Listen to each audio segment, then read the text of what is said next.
Listen, my dear friend. I'm going to read his letter to you out loud, so you can tell me if you deem his findings correct. Most honored professor, I hope that the advice I've given Mr. Hugo Hausler strikes you, despite its paradoxical nature, as reasonable. Mr. Hausler is a well-educated young man whose high cultural level confers on him a certain detachment in relationship to emotions that do violently take hold of his personality. More specifically, Mr. Hausler's powers of reasoning, much to his credit, wish to reject certain personal phobias in direct contradiction with his personal ethics. To get to the point, Mr. Hausler feels an incomprehensible revulsion, who is a rational character, he readily admits, towards Jews.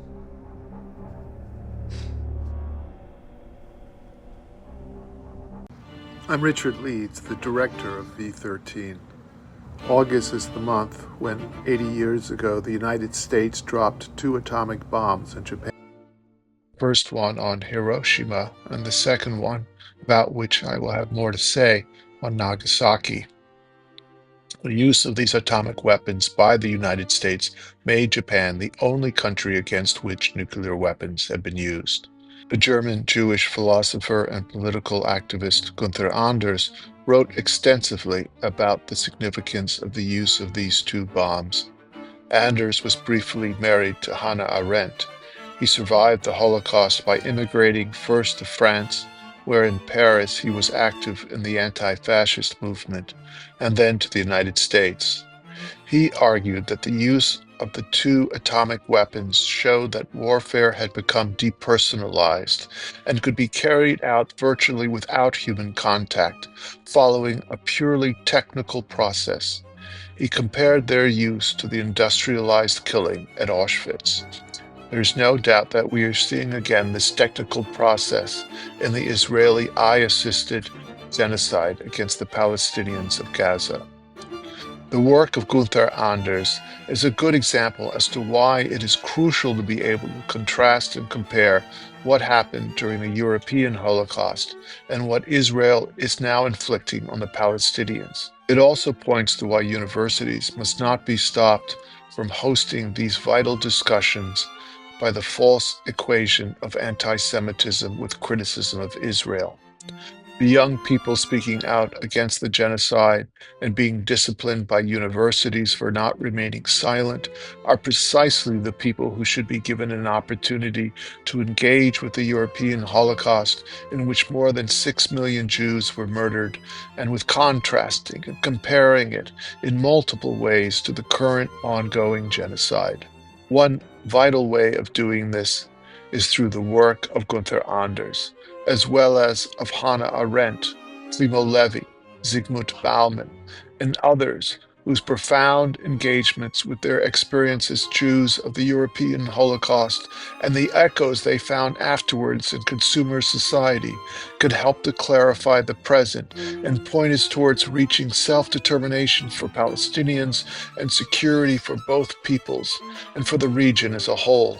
Killing journalists using drones because they do not tell the story Israel wants to hear, or labeling as anti-Semitic students who are protesting against Israel's genocide, as its actions have now been widely acknowledged to be by prominent scholars and major human rights organizations, including within Israel, will not lead to a sustainable future for either Israelis or Palestinians.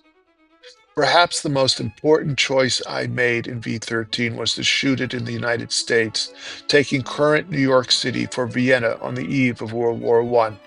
The United States is a key player in both genocides. In Mein Kampf, Hitler writes admiringly of the United States' discriminatory practices in regards to immigration, and James Q. Whitman, as I have written before, documents in his book Hitler's American Model the importance of the Jim Crow laws as a model for Hitler's laws to remove citizenship from German Jews.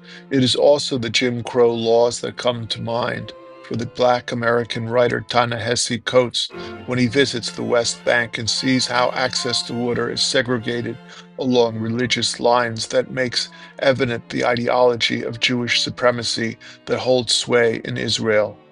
In V13, behind Freud in his office, I placed a large photograph of the silhouette of a soldier standing beside a ladder. This silhouette was created by the initial bright light and intense heat of the atomic blast of Nagasaki. Greg Mitchell, the director of the recent movie Atomic Football, about the aftermath of the first two atomic bombs, commented in a recent interview on the similarity of the aerial shots of Hiroshima and Nagasaki to Gaza. He described what is happening today in Gaza as an atomic bomb in slow motion. I put this nuclear shadow on the wall in Freud's office, partly because the latter recalls Freud's father, whose name was Jacob, and at the same time underlines a more complicated relationship between the winners and losers of World War II and their relation to technology, especially the technology of cinema. Of course, the most important difference between the European Holocaust and the one Israel is inflicting on the Palestinians is that today we are ethically called to stop the ongoing one, while at the same time preventing the rise of anti-Semitism that Israel and its allies are fueling.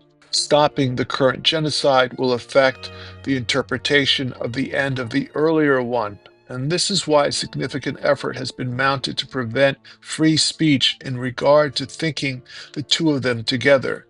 We know the official narrative ending, the classic Hollywood ending to the European Holocaust. It has always been the creation of Israel. However, the work of Gunther Anders, Primo Levi, Hannah Arendt, and Zygmunt Bauman, among others, make clear that this cure for the crimes of European ethno-nationalism and racial supremacy always carried the possibility, at the very least, of giving rise to more European ethno-nationalism through a repetition camouflaged by colonialism, by Europe's heart of darkness. This is what makes the open letter of 1948 to the New York Times, signed by Hannah Arendt and Albert Einstein, along with other Jewish intellectuals, so prescient. They called out the fascist proclivity of Israel embedded in its treatment of the Palestinians that has now fused with the fascist proclivity within the United States. Israel has turned out not to be a conclusion, but a repetition, not an exact repetition. And in the difference there remains the possibility for change, but it is far from a foregone conclusion. I am not Jewish, Israeli, or Palestinian. Freud, in the last article appearing in his collected works, recounts as being asked to write about anti-Semitism. He declines, saying it would be better if someone who is not Jewish would speak about it. Similarly, the Pulitzer Prize-winning Palestinian poet Mossab Abu Toha, in a recent interview, calls for solidarity from the international community.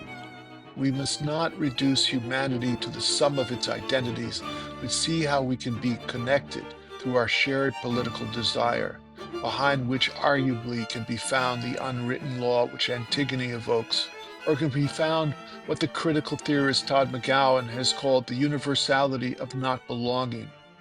As human beings defined ineluctably as outsiders, exiled into language as speaking beings, we must find a way to take action to end the current genocide in which the United States is a full partner, just as is the location where I filmed V13.